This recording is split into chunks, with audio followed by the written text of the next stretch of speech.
If someone asks you what's the first thing that comes to mind when you think of batteries, chances are you're probably thinking of the Energizer Bunny.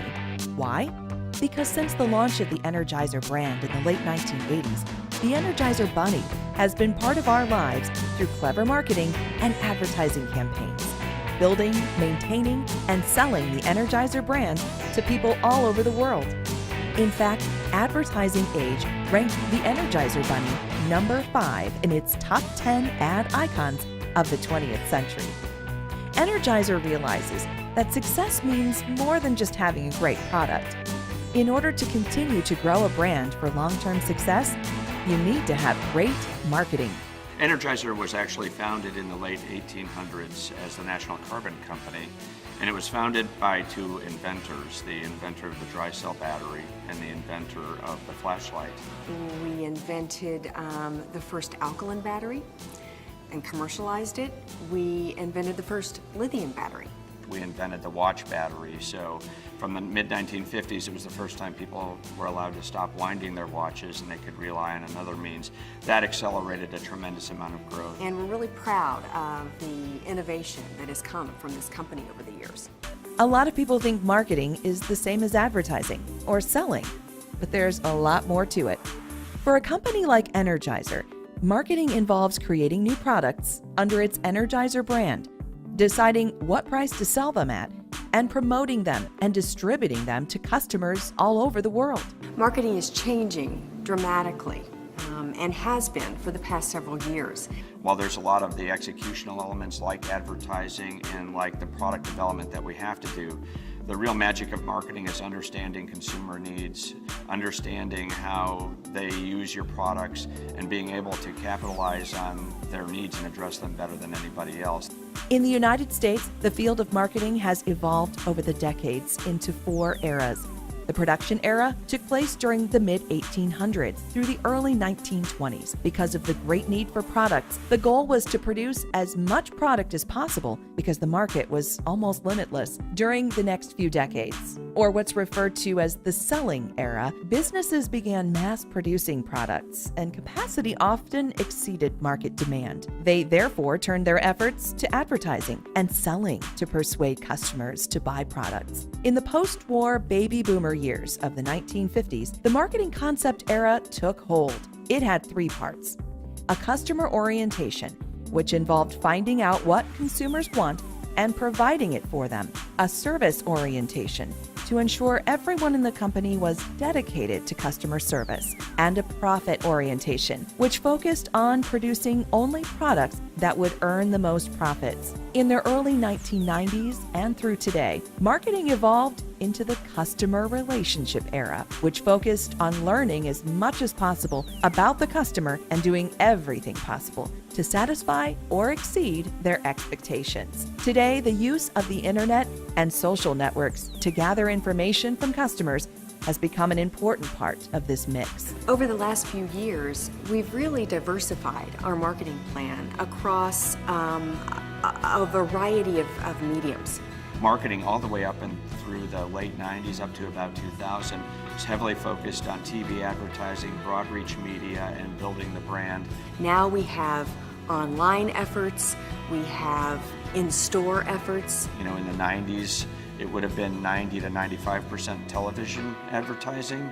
If you look at it today, it's less than 50% television, so we still use a lot of it, but the digital channels, social media, mobile marketing have taken on tremendous importance in the way we talk to consumers about the brand.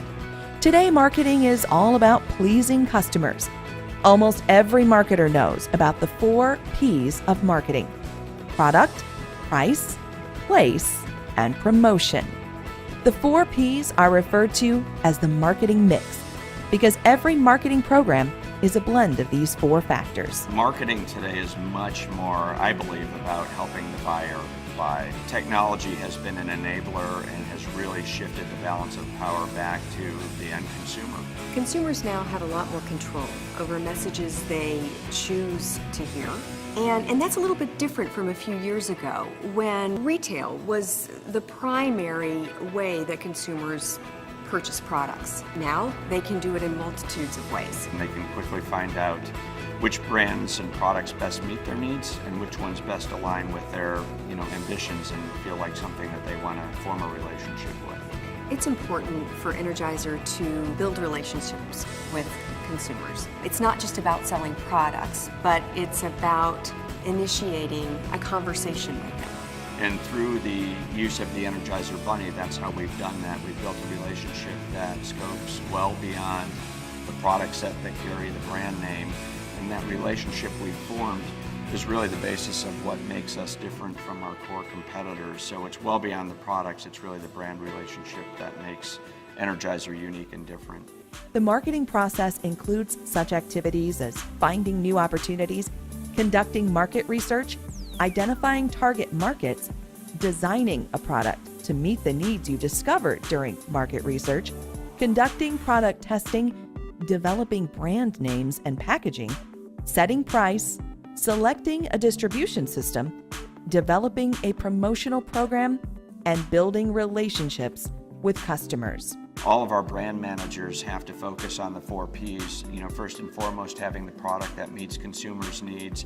They've got to think about how it's priced in the market. The pricing's critical to whether it's going to be successful and whether it's going to be of value to consumers or not. We do many pricing sensitivity studies to understand the different dynamics associated with our product portfolio and how raising one price and identifying the appropriate price gap can really impact our business in a positive way. Distribution channels are of critical importance to us in how we deliver it to consumers, and our category, like many, is highly promoted, and that's a way you talk to consumers about the brand in a different way and form relationships. So our brand plans, our brand managers are rooted, what we do is rooted in the 4 Ps and how we look at our products and our business.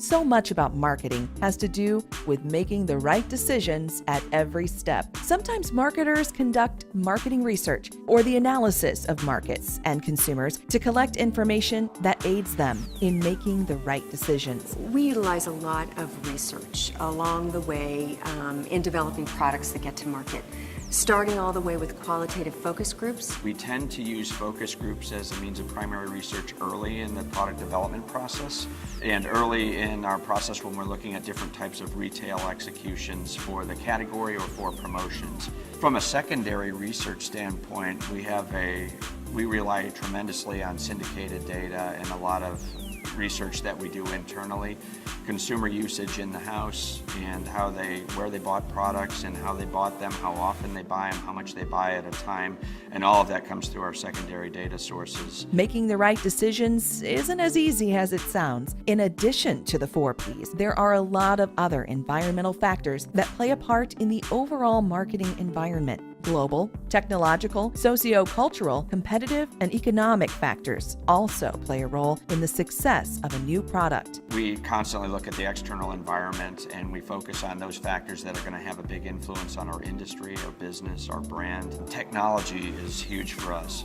Nobody buys batteries just to have batteries. They buy them to use in an electronic device, something that's important to them. So any changes in those devices and the technology in those devices is of significant importance to us and can have a really big impact on our business. Energizer has a wide variety of products and services, and they know that some customers are more likely to buy certain products or services than others. Their target market is segmented, and thus their marketing efforts must also be segmented to appeal to different groups whose members have similar characteristics such as geographic location, age, gender, income, or a host of many other characteristics which can be used to divide a target market into smaller units. We've done a lot of work on consumer segmentation. The reality of it is everybody buys batteries. It's a broad demographic. They buy it all over the world, so it's a broad geographic segmentation.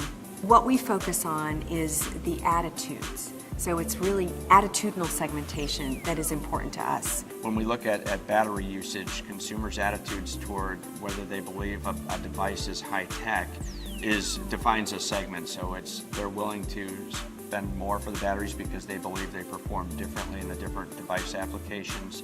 They're more concerned about making sure that they have the right power source for the right application. So that's their attitude toward that device that really drives their behavior.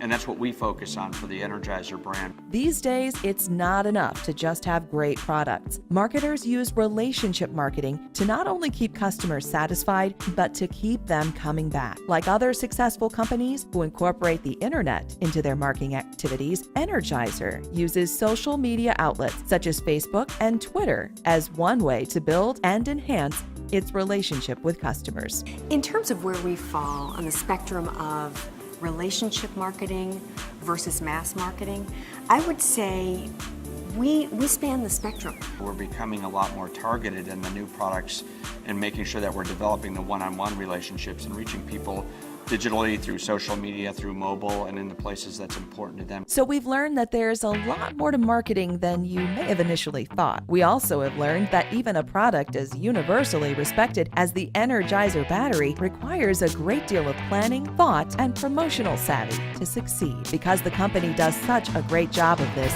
customers look to Energizer batteries and portable power solution products to help them keep going. What allows us to be successful is the strength of our brand and how consumers receive our brand, how they trust it, and the relationship that they've built with it over time.